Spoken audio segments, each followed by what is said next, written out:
Hello guys, మీకు గనక మా వన్ పీస్ వీడియోస్ నచ్చినట్లయితే మా వీడియోస్ని లైక్ చేయండి, షేర్ చేయండి అండ్ మా ఛానల్ని సబ్స్క్రైబ్ చేయండి. వన్ పీస్ ఎపిసోడ్ 51 స్టార్టింగ్లో మనం సాంజీని చూస్తాం. సాంజీ వెనకాల ఎవరో వచ్చి పిలిచి ఆగమని అంటారు. ఇది విన వెంటనే సాంజీ వెనకాల తిరిగి చూస్తాడు. అప్పుడు అక్కడ ఒక లేడీ ఉంటుంది అండ్ ఆ లేడీ అన్నమాట మన సాంజీని ఆగమని చెప్పిండేది. అండ్ అప్పుడు మనం చూస్తాం అక్కడ జస్ట్ ఆ లేడీ మాత్రమే ఉండదు, లేడీ పక్కన ఇద్దరు ఉంటారు. ఆ ఇద్దరు జఫా అన్నమాట. ఫస్ట్ జఫా వీడు అండ్ సెకండ్ జఫా వీడు అనమాట. యాక్చువల్ గా నిజం చెప్పాలంటే వీళ్ళిద్దరికి పేర్లు ఉన్నాయి, కానీ వీళ్ళ పేర్లు తెలుసుకొని మనం పీకేది ఏం లేదు కాబట్టి వీళ్ళిద్దరు జఫా 1 జఫా 2 అని అంట. అండ్ అప్పుడు మనం చూస్తాం ఆ లేడీని చూసిన వెంటనే మన సాంజీ తన మోకాల మీద నిలబడి అంటాడు, లేడీ మీలాంటి అందమైన లేడీని నేను ఫస్ట్ టైం నా జీవితంలో చూస్తాను, అందుకే నా గిఫ్ట్ ను స్వీకరించాను అని చెప్పేసి చేయి పట్టుకొని చేయి మీద ముద్దు పెట్టబోతుంటాడు. బట్ ఇది చూసిన తర్వాత ఆ లేడీ ప్యాన్ తీసుకుని ముఖం మీద ఒక ఏటేస్తుంది. అప్పుడు ఆ సాంజీ అంటాడు, నిజం చెప్పాలంటే లేడీ మీరు నన్ను కొడుతున్నప్పుడు కూడా చాలా అందంగా ఉన్నారని చెప్పేసి. అండ్ ఇదంతా విన్న తర్వాత ఆ జఫాగాలలో ఒక జఫాగాడు వచ్చేసి మన సాంజీకి చాలా మంది ఫోటోలు చూపిస్తాడు. అండ్ ఆ ఫోటోలన్నీ చూసిన తర్వాత మన సాంజీ అంటాడు, వీళ్ళందరూ ఈస్ట్ బ్లూ లోనే ఫేమస్ చెఫ్లు, వీళ్ళని నాకెందుకు చూపిస్తున్నావు అని చెప్పేసి. ఇది విన్న తర్వాత ఆ లేడీ అంటుంది, ఎందుకంటే ఇక్కడ ఉన్న వాళ్ళందరూ నేను ఆల్రెడీ ఓడించా అని చెప్పేసి. అప్పుడు జఫా 1 అంటాడు, అవును మా మేడం ముందు వంట చేయడంలో వాళ్ళు ఎవరు నిలబడలేకపోయినారు, అందుకే ఇప్పటి వరకు వాళ్ళందరినీ ఓడించి మా మేడం 1 అండ్ ఓన్లీ చెఫ్ గా నిలిచింది. బట్ అప్పుడే మా మేడం న్యూస్ పేపర్ లో మీ బరాటీ రెస్టారెంట్ గురించి అండ్ నీ గురించి చూసింది. అండ్ ఆ న్యూస్ పేపర్ లో రాసింది ఏంటంటే ఈ వరల్డ్ ఫేమస్ చెఫ్ సాంజీనే అని చెప్పేసి. దాని తర్వాత నుంచి మా మేడం కన్ను నీ మీద పడింది, దాని తర్వాత నుంచి మా మేడం నిన్ను ఓడించాలని డిసైడ్ చేసుకుంది. అండ్ అన్న తర్వాత సెకండ్ చెఫ్ అంటాడు, సో అందుకే సాయంత్రం ఇక్కడ కుకింగ్ బ్యాటిల్ ఉంది, దాంట్లో నువ్వు వచ్చి జాయిన్ గా, దాంతో ఓడిస్తుంది మా మేడం అని చెప్పేసి అక్కడ నుంచి వెళ్ళిపోతారు వాళ్ళందరూ. అండ్ అప్పుడు సాంజీ అనుకుంటున్నాడు, ఏంటి ఆ మేడం కన్నా నా మీద పడింది, నేను నిజంగానే చాలా అదృష్టం అవుతుంది అని చెప్పేసి. బట్ అప్పుడే మనం చూస్తాం పక్కన వ్యక్తి అడుగుతాడు, ఏంటి నువ్వు సాయంత్రం కుకింగ్ బ్యాటిల్ లో పార్టిసిపేట్ అవ్వబోతున్నావు అని చెప్పేసి. ఇది విన్న తర్వాత సాంజీ అక్కడ నుంచి వెళ్ళిపోతూ ఉంటాడు, నాట్ ఇంట్రెస్టెడ్ బ్రో, నాకు అంత ఇంట్రెస్ట్ లేదు, నాకు అంత ఓపిక లేదు, ఎందుకంటే నాకు దానికి మించిన పనులు ఉన్నాయని చెప్పేసి అక్కడ నుంచి కంప్లీట్ గా వెళ్ళిపోతాడు. అప్పుడే ఇక్కడ సీన్ షిఫ్ట్ అవుతుంది మన బగ్గీ సైడ్. బగ్గీ ఒక రెస్టారెంట్ బయట ఫుడ్ తింటూ అనుకుంటుంటాడు, ఒక్కసారి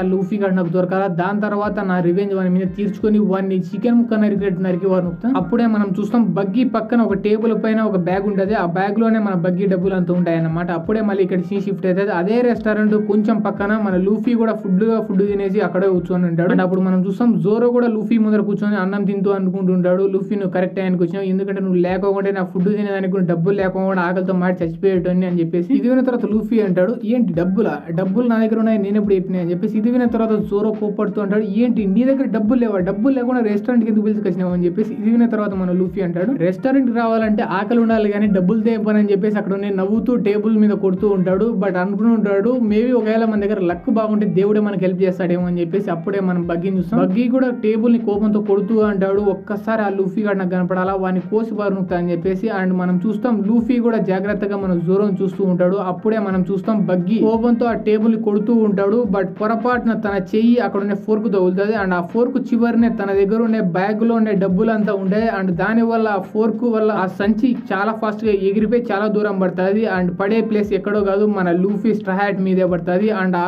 లూఫీ ఆ బ్యాగ్ చూసిన తర్వాత ఆ బ్యాగ్ ఓపెన్ చేస్తాడు, ఆ బ్యాగ్ లో చాలా బంగారు నాణ్యాలు ఉంటాయి. దాంతో నుంచి ఒక నాణ్యం చూసిన తర్వాత అనుకుంటాడు, ఈ ఒక్క నాణ్యం చాలు 2-3 రోజులు ఫుల్ గా తినే బతికేయచ్చు అని చెప్పేసి. దాని తర్వాత ఆ బ్యాగ్ ఎవరైతే ఇస్తుంటారో అంటే ఆ బగ్గీ దగ్గరికి పోయి మన లూఫీ అంటాడు, థ్యాంక్స్ బ్రో, నీ వల్ల 2 రోజులు ఫుడ్ దొరికిందని చెప్పేసి. అక్కడ నుంచి వెళ్ళిపోతుంటారు మన లూఫీ అండ్ జోరో. అక్కడ నుంచి వెళ్ళిపోతూ మన బగ్గీకి మిగతా కాయిన్స్ అని తిరిగి ఇచ్చేసి మాకు ఒక కాయిన్ చాలని చెప్పేసి థ్యాంక్స్ అని చెప్పేసి అక్కడ నుంచి ఫుల్ గా వెళ్ళిపోతూ ఉంటారు. అప్పుడే మనం చూస్తాం బగ్గీ కోపంతో ఉండడంతో ఏం పట్టించుకోడు. బట్ మోజీ అంటాడు, కెప్టెన్ బగ్గీ మీరు అన్నారు కదా లూఫీని చూసిన వెంటనే మీరు చంపేస్తాను నరికేస్తా అని చెప్పేసి. బట్ లూఫీ ఇడికి వచ్చిన తర్వాత కూడా మీరు ఏం పట్టించుకోలేదని చెప్పేసి. ఇది ఉన్న తర్వాత బగ్గీ కోపంతో ఉంటాడు, రేపు నేనంటే కోపంలో ఉండి అసలు దేని గురించి పట్టించుకోలేదు, నువ్వు చెప్పొచ్చు కదా నువ్వు చూసినట్టు అని చెప్పేసి మళ్ళీ లూఫీ వెంటబడుతుంటారు. అప్పుడే మళ్ళీ ఇక్కడ సీన్ షిఫ్ట్ అవుతాయి సాంజీ సైడ్. సాంజీ అక్కడ ఇక్కడ తిరిగి చేపల మార్కెట్ లోకి వచ్చింటాడు. అండ్ అక్కడ ఉన్న చేపలని చూసిన తర్వాత సాంజీ అనుకుంటున్నాడు, నా చిన్నప్పటి నుంచి నేను వంట చేస్తూనే ఉన్నా చేపల కూర కూడా, బట్ నేను ఇలాంటి చాలా రకరకాల చేపలను ఫస్ట్ టైం చూస్తాను అని చెప్పేసి. అండ్ మన సాంజీని చూసిన తర్వాత అక్కడ ఉండే ఒక షాప్ ఓనర్ మన సాంజీకి ఒక కొత్త ఫిష్ ఇచ్చేసి అంటాడు, ఈ మీరు కొత్తగా వచ్చినట్టున్నారు ఈ మార్కెట్ కి, సో ఈ ఫిష్ ట్రై చేయండి, ఈ ఫిష్ చాలా బాగుంటుంది అని చెప్పేసి. అండ్ ఆ ఫిష్ చూసిన తర్వాత మన సాంజీ అంటాడు, నేను ఇలాంటి చేపలు నా జీవితంలో యూస్ఫుల్ లో ఎప్పుడు చూడలే, మీరు ఏమైనా చెప్పగలరా ఇవి ఏ రీజన్ లో దొరుకుతాయని చెప్పేసి. ఇది విన్న తర్వాత ఆ షాప్ ఓనర్ అంటాడు, నువ్వు ఈస్ట్ బ్లూ లో ఇలాంటి చేపలను చూసినావు, ఎందుకంటే ఇవి ఈస్ట్ బ్లూ లోని చేపలు కాదు వెస్ట్ బ్లూ లోని చేపలు అని చెప్పేసి. ఇది విన్న తర్వాత సాంజీ మొత్తం షాక్ అయిపోతాడు. అండ్ అడుగుతాడు, మనం వెస్ట్ బ్లూ లో కాదు కదా ఉండేది, మనం ఈస్ట్ బ్లూ లో కదా, సో వెస్ట్ బ్లూ లోని చేపలు ఇక్కడే ఇలా వచ్చాయని చెప్పేసి. ఇది విన్న తర్వాత ఆ షాప్ ఓనర్ అంటాడు, మనం గ్రాండ్ లైన్ దగ్గర ఉన్నాం కదా, సో వెస్ట్ బ్లూ లోని చేపలు పొరపాటున ఈ సైడ్ కి వచ్చేస్తాయి, అందువల్ల మేము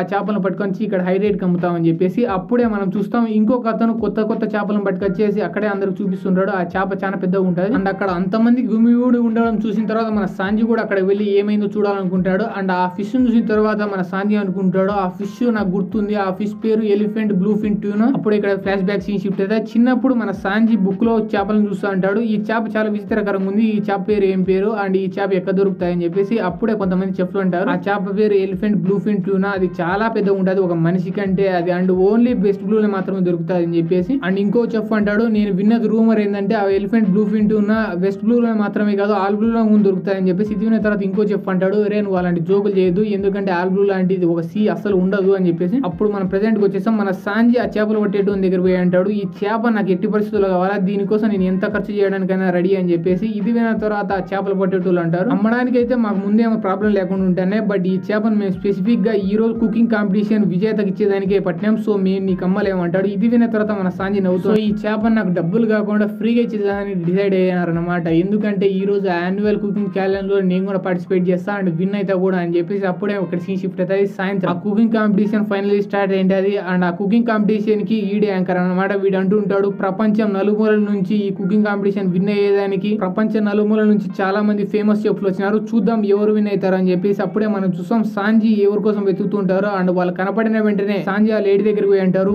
మీరు ప్రద్దన్ కంటే ఈ రోజు సాయంత్రమే చాలా బాగున్నారని చెప్పేసి. ఇది విన్న వెంటనే మన సాంజీని ఇంకొక ప్యాన్ తో ఇంకో ఏడేస్తుంది ఆ అమ్మాయి, ఆ లేడీ. అప్పుడు మనం చూస్తాం నామి అండ్ సాంజీ కూడా వాళ్ళ పని మీద వెళ్తూ ఇక్కడ చాలా మంది గుమిగూడి ఉండేసరికి అక్కడ వెళ్ళి చూస్తారు. చూసిన తర్వాత సాంజీని చూసి అంటారు, సాంజీ నువ్వు కూడా ఈ కుకింగ్ కాంపిటీషన్ లో పార్టిసిపేట్ చేస్తున్నావు అని చెప్పేసి. అండ్ మన సాంజీ నామిని చూసిన వెంటనే ఆ లేడీని వదిలేసి నామి దగ్గరికి వచ్చేసి అంటుంటాడు, నామి మీరు మార్నింగ్ కంటే సాయంత్రమే చాలా అందంగా ఉన్నారని చెప్పేసి. అప్పుడు నామి అంటుంది, సరే ఇవన్నీ వదిలే నువ్వు పార్టిసిపేట్ చేస్తున్నావా లేదా ఇది ఒకటి చెప్పు అని చెప్పేసి. ఇది తర్వాత సాంజీ అంటాడు, అవును నేను పార్టిసిపేట్ చేస్తాను దీని గ్రాండ్ ప్రైజ్ కోసం అని చెప్పేసి. అప్పుడే మనం చూస్తాం అక్కడ ఉన్న యాంకర్ అనౌన్స్ చేస్తుంటారు, ఇక్కడ ఉండేటోళ్ళు చెఫ్ పేరింగ్ అయిపోయింది, వన్స్ వీళ్ళు ఒక్కొక్కరిని ఓడిస్తా వెళ్ళే కొద్ది ఫైనల్లీ ఇద్దరు ఉంటారు అండ్ ఆ ఇద్దరులో ఎవరు గెలిస్తే వాళ్ళే ఫైనల్ గా ఆ బ్లూ ఫిన్ ట్యూనాని తీసుకొని గెలుచుకొని వెళ్ళిపోతారు. ఇది విన్న తర్వాత గ్రాండ్ ప్రైజ్ నాదే అని చెప్పేసి అక్కడ ఉన్న చెఫ్లు అందరూ చాలా గర్వంగా చెప్తుంటారు. అప్పుడే మనం చూస్తాం సాంజీ నామిని చూసి అంటే అంటుంటాడు, నామి నేను ఈ కుకింగ్ కాంపిటీషన్ గెలవాలని పార్టిసిపేట్ చేయట్లేదు, జస్ట్ ఆ బ్లూ ఫిన్ ట్యూనా కోసం పార్టిసిపేట్ చేస్తాను, ఎందుకంటే ఆ బ్లూ ఫిన్ ట్యూనా చాలా టేస్టీ అని విన్నా, వన్స్ అది గెలిచిన తర్వాత మీ అందరి కోసం నేను మంచి ఫుడ్ చేస్తాను అని చెప్పేసి. ఇది విన్న తర్వాత నామి చాలా హ్యాపీగా ఉంటుంది, అయితే గెలువు నేను ఫుల్ గా నీకు సపోర్ట్ చేస్తాను అంటుంది. అండ్ ఫైనల్లీ కాంపిటీషన్ స్టార్ట్ అవుతుంది. దాని తర్వాత మన నామి సపోర్ట్ తో మన సాంజీ సొంత టాలెంట్ తో ఒక్కొక్కరిని ఓడిస్తే ఆ కాంపిటీషన్ లో దూసుకుపోతుంటాడు మనోడు. అండ్ అదే సమయంలో చాలా మంది ఓడిపోతూ ఉంటారు అండ్ అదే సమయంలో ఇక్కడ మనం చూస్తే ఈ లేడీ కూడా చాలా మందిని ఓడిస్తూ వెళ్ళిపోతుంటుంది. అప్పుడు ఆ కాంపిటీషన్ ఆల్మోస్ట్ ఓవర్ అయింటది. అప్పుడే అందుకే యాంకర్ అంటాడు, ఫైనల్ లోకి ఇప్పుడు ఇద్దరు వచ్చేసినారు, ఆ ఇద్దరులో ఒకరు లేడీ అండ్ దాని తర్వాత సెకండ్ ఆ సాంజీ, వాళ్ళిద్దరి మధ్య కాంపిటీషన్ స్టార్ట్ అవుతుంది అని చెప్పేసి స్టార్ట్ చేయమని చెప్తాడు. అండ్ ఆ స్టార్ట్ చేయమని చెప్పిన నెక్స్ట్ సెకండ్ లోనే ఆ లేడీ తనకు కావాల్సిన ఇంగ్రీడియంట్స్ అన్ని తీసుకొని దాన్ని కట్ చేసుకుంటా కరెక్ట్ గా ఫుడ్ వండుతూ ఉంటుంది. అప్పుడు మనం చూస్తాం సాంజీ కూడా తనకు కావాల్సిన ఇంగ్రీడియంట్స్ అన్ని తీసుకొని ఆ వంట ప్రిపేర్ చేస్తూ ఉంటాడు. అండ్ వాళ్ళిద్దరు ఫైనల్ లో అంత ఫోకస్ గా వంట చేయడం చూసిన తర్వాత ఇక్కడ ఉండేటోళ్ళందరూ అనుకుంటుంటారు ఎవరు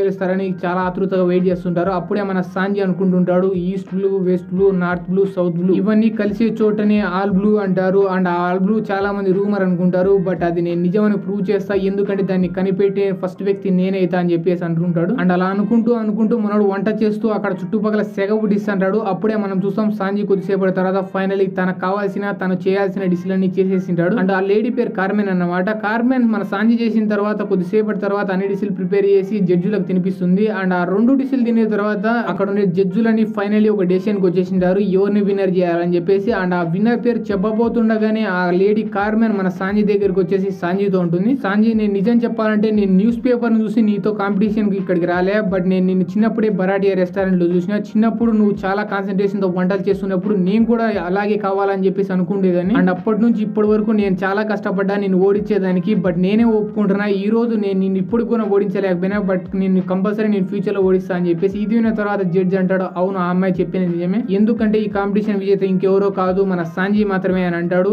దాని తర్వాత మన సాంజీకి ఆ బ్లూ ఫిన్ ట్యూనా ఇవ్వడం జరుగుతుంది. ఆ బ్లూ ఫిన్ ట్యూనా తీసుకొని మన వాళ్ళందరూ మన షిప్ వైపు వెళ్ళడం జరుగుతుంది. అండ్ మీకు అనిపిస్తుండొచ్చేమో ముందు ఆ బ్లూ ఫిన్ ట్యూనా అంత పెద్దది కాదేమో అని చెప్పేసి, బట్ మీకు ఇప్పుడు అర్థం ఏంటది ఆ బ్లూ ఫిన్ ట్యూనా ఎంత పెద్దదో అని చెప్పేసి. అప్పుడు మనం సాంజీ అనుకుంటుంటాడు, ఈ చేపతో నేను ఎన్ని రకాల డిషెస్ చేయగలను అని తెలుసుకుంటేనే నాకు చాలా హ్యాపీగా ఉంది, దీన్ని కంపల్సరీ కరెక్ట్ గా యూజ్ చేస్తా అని చెప్పేసి నవ్వుతూ అలాగే ముందరికి వెళ్తుంటాడు. అప్పుడే ఇక్కడ సీన్ షిఫ్ట్ అవుతుంది మన Luffy and Zoro side. Sanjhi and Luffy నడుచుకుంటూ వెళ్ళిపోతుంటారు, బట్ అప్పుడే చాలా గాలి పెట్టేసి మన లూఫీ హ్యాట్ ను చాలా ఫాస్ట్ గా గాల్లో ఎగిరేసుకుని వెళ్ళిపోతుంది. అండ్ లూఫీ హ్యాట్ ను ఫాలో అయితే లూఫీ కూడా మన చాలా దూరం వచ్చేసింటాడు. అండ్ అక్కడ హ్యాట్ ని తీసుకునే తర్వాత ఫ్రంట్ సైడ్ చూస్తే ఆ రాజర్ ఎగ్జిక్యూషన్ ప్లాట్ఫామ్ ఏ సైడ్ అయితే ఉంటుందో అదే ప్లేస్ లోకి వచ్చేసి మన లూఫీ ఆగింటాడు. అండ్ ఆ ప్లాట్ఫామ్ చూసిన తర్వాత మన లూఫీ అనుకుంటాడు, ఫైనల్లీ నేను మళ్ళీ ఇక్కడికి తిరిగి వచ్చాయని చెప్పేసి మన బగ్గీ కూడా మన లూఫీని ఫాలో అవుతా ఆ ఎగ్జిక్యూషన్ ప్లాట్ఫామ్ దగ్గరికి వచ్చేసి ఉంటాడు. బట్ అక్కడ మన బగ్గీ మాత్రమే ఉన్నాడు. బగ్గీ చాలా మంది పైరెట్లు కూడా అంటారు. అండ్ వాళ్ళందరిని చూసి బగ్గీ అంటుంటాడు, ఈ రోజు లూఫీ గాడు నా చేతిలోనే అంతం అవ్వాలని చెప్పేసి. అప్పుడే ఇక్కడ సీన్ షిఫ్ట్ అవుతుంది ఈ మెరీన్ ఆఫీస్ సైడ్ ఒక సోల్జర్ వచ్చేసి స్మోకర్ తో అంటుంటాడు, స్మోకర్ సార్ ఫైనలీ ఆ ఎగ్జిక్యూషన్ ప్లాట్ఫామ్ దగ్గరకు వచ్చేసాడు, మీరు తొందర రావాలి సార్ అని చెప్పేసి. ఇది విన్న తర్వాత ఎస్ నేను వస్తున్నా అని చెప్పేసి లూఫీని పట్టుకోవాలని చెప్పేసి మనోడు కూడా వెళ్తుంటాడు ఆ ఎగ్జిక్యూషన్ ప్లాట్ఫామ్ సైడ్. అప్పుడు మనం చూస్తాం మన లూఫీని పట్టుకోవాలని చెప్పేసి ఈఎంఐ బగ్గీని కాపాడిన ఈఎంఐ కూడా ఎగ్జిక్యూషన్ ప్లాట్ఫామ్ సైడ్ వస్తుంటది. అప్పుడే మనం చూస్తాం లూఫీ ఫైనలీ ఎగ్జిక్యూషన్ ప్లాట్ఫామ్ పైకి ఎక్కి చూస్తూ అనుకుంటుంటాడు. సో ఇదే వ్యూ అన్నమాట. ఆ గోల్డ్ రాజర్ ఆ పైరెట్ కింగ్ చనిపోయే ముందు చూసినది. ఒప్పుకోవచ్చు ఈ వ్యూ క్యాక్ ఉంది అని చెప్పేసి. అండ్ దీంతో పాటు ఈ ఎపిసోడ్ ఇక్కడే అయిపోతుంది గైస్.